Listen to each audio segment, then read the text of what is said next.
Pan ఇండియాలో Pushpa 2 tsunami ఇంకా కొనసాగుతూనే ఉన్నదంట.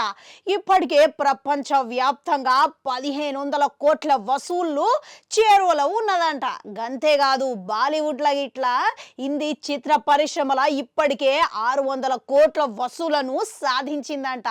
ఇక ఇప్పుడు వేరే సినిమా పోటీ లేకపోవడంతో పుష్ప 2 మానియా ఇంకా నడుస్తూనే ఉన్నదంట. ఇక ఇప్పటికే బాహుబలి 2 దంగలు సైతం రికార్డులను ధ్వంసం చేస్తుందా తిరగ రాస్తుందా అనే అంచనాలు ఇట్లా ఉన్నాయి.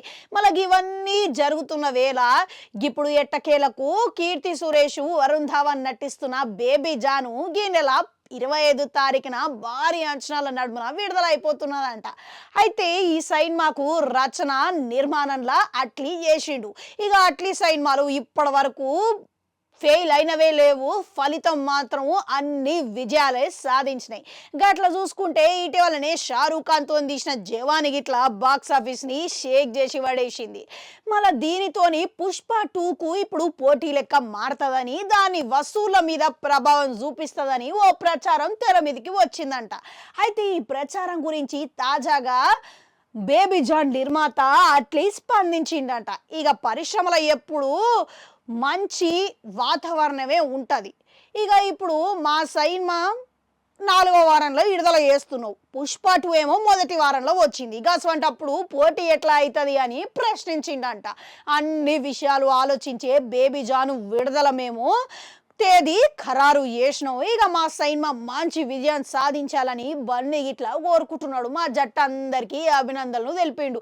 ముఖ్యంగా నాతోని వరుణ్ ధావన్తో ఇట్లా మాట్లాడిండు. ఇక మా మధ్యలో అంత సానుకూలంగానే ఉన్నది అని చెప్పి అట్లీ తెలిపిండంట.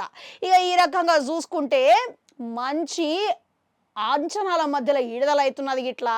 ఇక ఇప్పుడు సినిమా 4వ వారంలో వస్తున్నది కాబట్టి పెద్దగా ప్రభావం ఉండదు అనే మాట అయితే వినబడుతున్నది. ఏదేమైనా సినిమా బాక్స్ ఆఫీస్ దగ్గర మంచిగా ఉన్నది అనే మాట పాకితే మటుకు రానున్న రోజులల్లా ఈ సినిమా మంచి వసూళ్లను తెచ్చిపెట్టే అవకాశాలు అయితే ఉన్నాయి.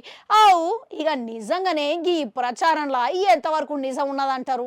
నిజంగానే పుష్ప 2 మీద దాన్ని ఢీ కొట్టే విధంగా బేబీ జాన్ సినిమా ఉన్నదంటారా?